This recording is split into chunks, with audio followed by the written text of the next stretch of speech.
Hi, எல்லாரும் எப்படி இருக்கீங்க? நான் ரொம்ப நல்லா இருக்கேன். இன்னைக்கு நான் ஒரு கதை புக்கு நான் படித்தேன். அந்த கதை புக்கு பேர் என்ன அப்படின்னு பார்த்தீங்கன்னா, அது சின்ன பிள்ளைங்கன்னா ரீட் பண்ணுற மாதிரி தான். அன்பு வளர்க்கும் பண்பு கதைகள். இதில் நிறைய டாபிக்ஸ் இருக்கு. நான் ஃபர்ஸ்ட் டாபிக் என்ன இருக்கு அப்படின்னா, யார் நல்ல மனிதன் அப்படின்னு இருக்கு. அந்த கதை என்னன்னு பார்க்கலாமா? ஒரு ஊர்ல ஒரு அரசர் இருக்காரு. அந்த அரசர் என்ன பண்றாங்க, நம்ம ஊர் மக்களுக்குன்னா ஒரு கோயில் கட்டி கொடுக்கலாம் அப்படின்னு யோசிச்சுட்டு இருக்காங்க. சரி, அப்போ கோயில் கட்டி கொடுக்கணும்னா அதில் என்னென்ன ஃபெசிலிட்டிலாம் தேவை அப்படின்னு யோசிக்கிறாங்க. யோசிக்கும் போது மக்கள் வந்து போகிறதுக்கு நல்ல ஒரு பிளேஸ் இருக்கணும். இன்னொன்று பக்கத்தில் பச்சை பசேர்னு புல்வெளிகள் இதெல்லாம் நல்லா இருக்கணும். இன்னொன்று என்ன இருக்கும், வந்து போகிற பக்தர்களுக்கு ஏற்ற மணிக்கு தங்குறதுக்கு இடம், அன்னதானத்துக்கான இடம், இந்த மாதிரி எல்லா வசதியும் கொண்டு ஒரு கோயில் கட்டணும் பிளான் பண்ணி அந்த கோயிலையும் சிறப்பாக பண்ணி முடிச்சிடறாங்க. அப்புறம் அது ஒரு நல்ல ஒரு ஐயரை வச்சு சாமி கும்பிட்டு அது டெய்லியும் கோயில் வேலைகள்லாம் நடந்துகிட்டு இருக்கு. சாமி கும்பிட்றதுக்கு நிறைய பேர் போய்கிட்டு இருக்காங்க. அப்போங்கும்போது அன்னைக்கு அரசர் யோசிக்கிறாரு, இந்த கோயிலனா நிர்வகிக்கிறதுக்கு ஒருத்தர் வைக்கணும். நம்ம அங்க அரசர் வீட்டுக்கு நிறைய பேர் வராங்க. நிறைய பேர் அரசர் வீட்டு முன்னாடி நிக்கிறாங்க. அரசர் வெளியே பாக்குற, என்னப்பா எல்லாம் நீங்க வந்திருக்கீங்க அப்படின்னு சொல்லி கேக்குறாங்க. அப்ப மக்கள் சொல்லுறாங்க, கோயில் நிர்வாகிக்கு பணி இடத்துக்கு ஒரு ஆள் தேவைன்னு நீங்க கேட்டிருந்தீங்க, அதனால நாங்க வந்திருக்கோம் அப்படின்னு சொல்லுறாங்க. அதுக்கு அரசர் சொல்றாரு, யார் ஒரு நல்ல மனுஷனும் அவனை நான் கோயில் நிர்வாகியா நான் தேர்வு செய்வேன். இப்ப எல்லாரும் போயிட்டு வாங்க அப்படின்னு அனுப்பிச்சு வச்சிட்டாங்க. அந்த ஊர் மக்கள் எல்லாம் அரசரை திட்டிக்கிட்டே போயிட்டாங்க.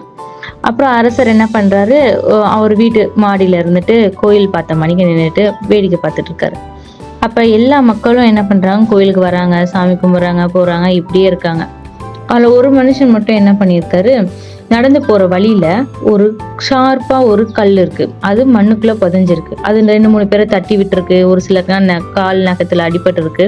அதான் ஆனா யாரும் எடுத்து போடணும் அப்படின்னு சொல்லி நினைக்கல. எல்லாரும் அப்படியே அதை கிராஸ் பண்ணி தான் போயிட்டு இருக்காங்க. அப்ப இந்த மனுஷன் மட்டும் என்ன பண்றான், இது நம்ம எடுத்து போடணும், இது நிறைய பேரை ஹர்ட் பண்ணுது அப்படின்னு சொல்லி எடுக்கிறதுக்கு முயற்சி பண்றாங்க. பட் ஆனா அவரால் எடுக்க முடியல. அப்புறம் என்ன பண்ண, சுத்திலும் பாக்குறாரு. நம்ம அரசர் தான் பக்கத்திலேயே வயல் வழினா வச்சிருக்காரு இல்லையா. ஸோ அந்த வயல்ல போயிட்டு ஒருத்தர்கிட்ட மண்வெட்டி வாங்கிட்டு வராரு. வாங்கிட்டு அந்த கல்லை எடுத்து தூக்கி போட்டாரு. இதெல்லாம் கவனிச்சுட்டு இருந்த அரசர் என்ன பண்றாரு, அந்த மனுஷனை கூப்பிடுறாங்க, இங்க வாப்பா அப்படின்னு. சொல்லுங்க அரசே அப்படின்னு கேட்கும்போது அவர் சொல்றாரு, இந்த கோயில் நிர்வகிக்கிறதுக்கு ஒரு ஆள் தேவை.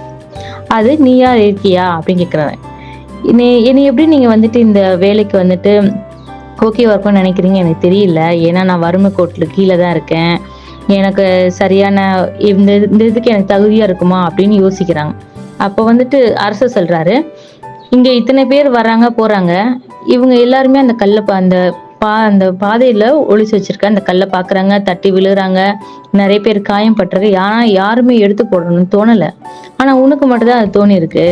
அதனால இந்த ஒரு குணம் இருக்கிறதுனால உன்னை இந்த நிர்வாகி வேலைக்கு நான் உனக்கு கொடுக்கலாம் அப்படின்னு நினைக்கிறேன் அப்படின்னு சொல்லுறாங்க. அதுக்கு அந்த மனுஷன் சொல்றான், இது எல்லாரோட நார்மலான ஒரு வேலை தானே.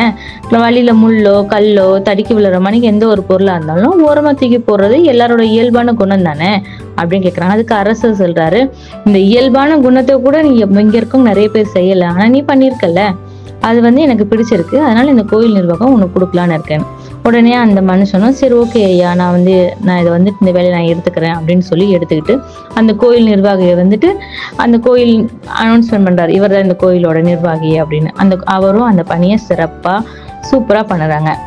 இந்த கதை உங்க எல்லாருக்கும் ரொம்ப பிடிச்சிருக்கும்னு நினைக்கிறேன். தேங்க்ஸ் ஃபார் வாட்சிங்.